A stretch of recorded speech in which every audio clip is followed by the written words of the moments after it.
Salut à tous, Clément Monnier pour vous servir. Aujourd'hui, on parle des conflits, le sujet fâcheux des conflits. Ou du moins, comment on peut régler les conflits et pourquoi on devrait apprendre chacun à régler les conflits, que ce soit dans notre vie personnelle, mais également dans nos projets, sachant que on est confronté aujourd'hui à des conflits, que ce soit dans notre famille, dans notre église, dans notre entourage, dans nos amis les plus proches, que ce soit même dans nos projets, dans les membres de notre équipe en tant que leader de projet, etc., de vision.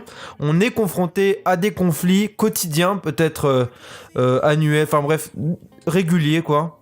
Et il est important pour nous de savoir pourquoi on doit les régler et surtout comment les régler et sachant que c'est pas quelque chose de compliqué, mais c'est quelque chose qu'on sait pas de base ou qu'on n'applique pas forcément avec réflexe de base et qu'on devrait apprendre à régler par réflexe.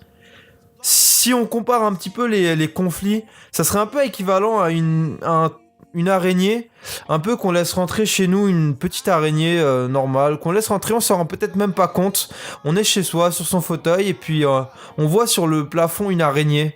Et puis on fait pas trop gaffe, on est occupé à faire toutes sortes d'autres choses bien plus intéressantes que tuer une araignée. Et l'araignée, elle fait sa vie, elle va peut-être dans le bureau, et puis on la voit même plus, on n'y pense plus, on dort, et puis on passe à autre chose quoi. On a d'autres priorités. Puis l'araignée par contre elle vit elle. Donc l'araignée elle fait quoi ? Elle grandit, elle fait des petits, les petits font des petits, etc. Et puis un jour on en voit plusieurs, on fait toujours pas trop gaffe, on se dit bon ça commence un peu à nous inquiéter. On se dit mais c'est bizarre, il y a de plus en plus d'araignées. Et puis au fur et à mesure des mois, il y en a de plus en plus qui sont cachés. Et un jour on ouvre le bureau et puis d'un coup du jour au lendemain on soulève un livre et on voit tout un tas d'araignées, etc. dans tous les sens. On peut même plus utiliser notre bureau. Elles ont fait notre vie, elles ont pris continuellement le bureau, on est obligé de faire appel à des professionnels ou à je ne sais quoi pour régler le problème, alors que si on avait tué l'araignée dès le début, on n'aurait pas eu tout ce problème.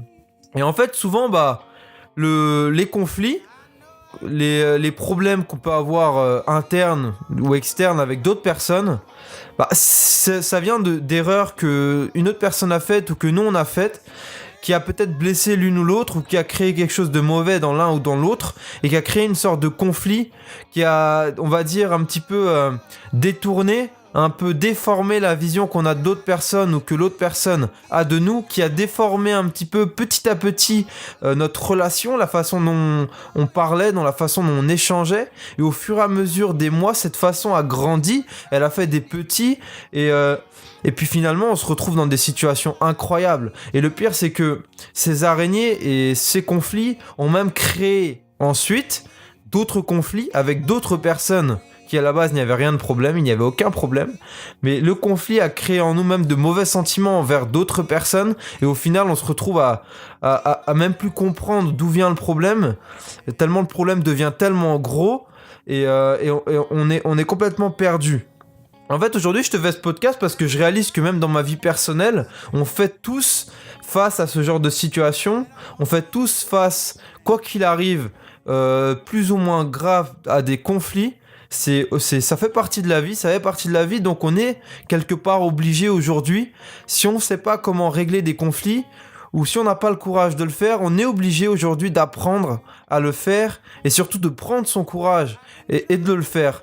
Si aujourd'hui peut-être que tu as un projet ou que tu écoutes et que tu es dans l'ambition d'en créer un, de réaliser ton rêve, de révolutionner quelque chose, d'entreprendre dans ton église un projet ou professionnellement parlant, je ne sais quoi, aujourd'hui, avant de faire ça, écoute ce podcast jusqu'au bout et apprends aujourd'hui avant même de créer ton projet. Et pour ton projet, ça va être très très très utile, tu vas t'en rendre compte et tu vas me remercier plus tard, mais ça va être très utile pour toi. Règle déjà les conflits internes que tu as dans ta famille, règle déjà les conflits que tu as avec tes amis, ou du moins avec les personnes qui étaient tes amis, par lesquels tu as pu vivre toutes sortes de choses. Règle tes conflits, prends le temps, stop tout, stop ta tablette ou tu es sur ton fauteuil, lève-toi, tue cette araignée, règle ce problème avant qu'il ne grandisse, ou du moins même s'il a déjà grandi, prends le temps, arrête-toi, et puis règle ce problème aujourd'hui.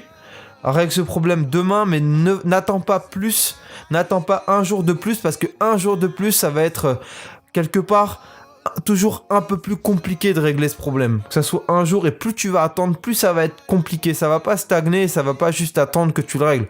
Ça va vivre et ça va grandir, ça va puruler, ça va s'infecter, et puis au final tu vas devoir t'amputer un membre, ou ça va être complètement compliqué. Ça va être de plus en plus compliqué. Donc règle le problème, même si c'est des personnes ou des situations que t'as zappé de ta vie, que t'as décidé d'oublier, tu t'es dit, bah voilà, je l'ai oublié, t'as coupé les ponts comme on dit, t'as coupé les ponts avec tes parents, t'as coupé les ponts avec telle ou telle personne en te disant voilà, bah reprends cette personne-là, je te dis pas de relier une relation de rêve avec ces personnes-là, mais reprends relation dès aujourd'hui avec ces personnes-là, et puis parle-leur, règle ce problème, et puis passe à autre chose. Mais ne laisse pas ce problème vivre en toi, ne laisse pas ce problème non réglé, non cicatrisé en toi, quoi. C'est super important, que ça soit pour tes projets, mais également pour ta vie personnelle. Comment moi personnellement j'ai appris à régler les conflits que j'avais eu autour de moi, que ça soit même tu peux avoir avec tes clients, avec d'autres personnes, les conflits que tu peux avoir et comment je les règle personnellement, et comment tu peux toi aussi régler ces conflits-là, régler ces blessures et tuer ces araignées. Et en fait le secret il est encore tout bête, et peut-être que tu le connais, et si tu le connais, bah applique-le tout simplement. Mais si tu le connais pas, je vais te le dire. Le secret premier, du moins, c'est confronter le conflit.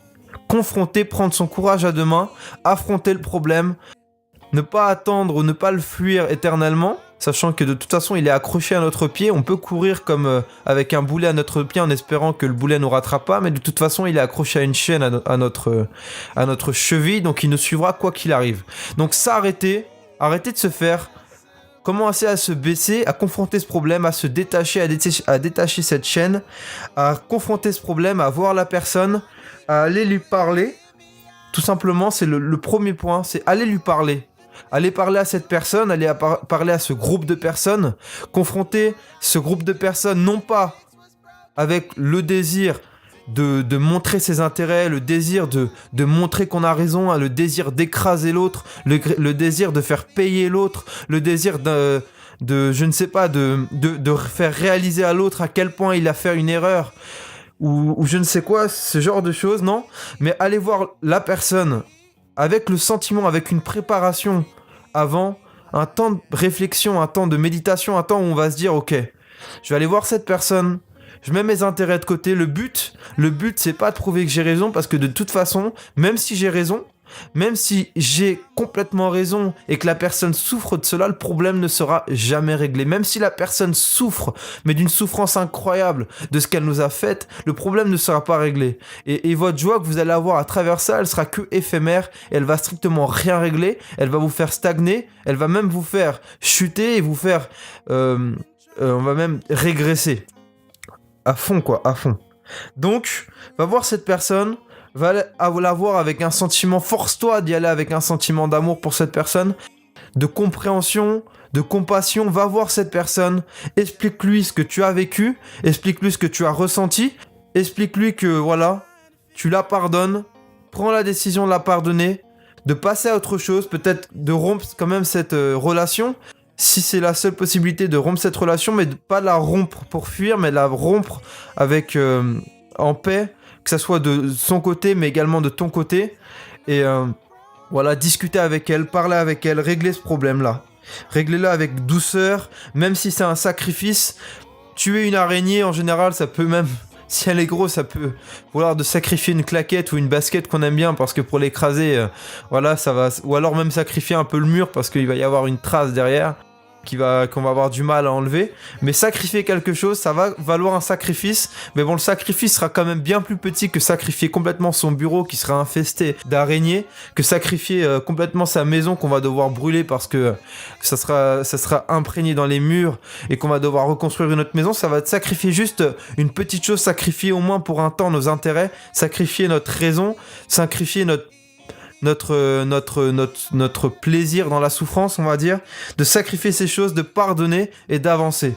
Parce que quand tu vas créer ton projet, ne crois pas que ça va bien se passer. Tu vas avoir d'autres conflits internes en tant que leader de projet. Tu vas avoir des conflits, des personnes qui vont pas forcément comprendre la vision, qui vont pas forcément comprendre la façon dont tu vas opérer, peut-être que tu vas blesser des personnes dans ta façon de diriger, dans ta façon de diriger, de manager ton équipe. Tu vas blesser, donc si tu adoptes pas ce réflexe de régler les conflits, d'apprendre à ton équipe même à régler les conflits entre internes et externes, tu vas être confronté à d'autres problèmes qui vont être bien plus grands, bien plus difficiles à régler.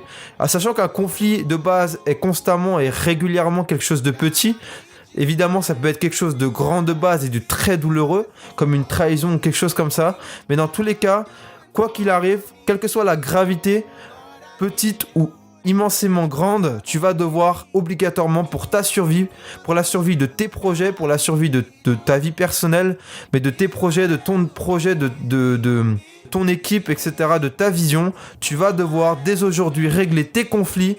Aujourd'hui et pas demain, tu vas devoir régler tes conflits et apprendre de cela pour facilement pouvoir régler d'autres conflits qui vont être peut-être plus petits ou du moins peut-être plus grands. Voilà. Prends ça pour toi, sois encouragé et sois motivé dans ça, sois béni. On se retrouve à demain pour un nouveau podcast. C'était Clément pour vous servir. Ciao.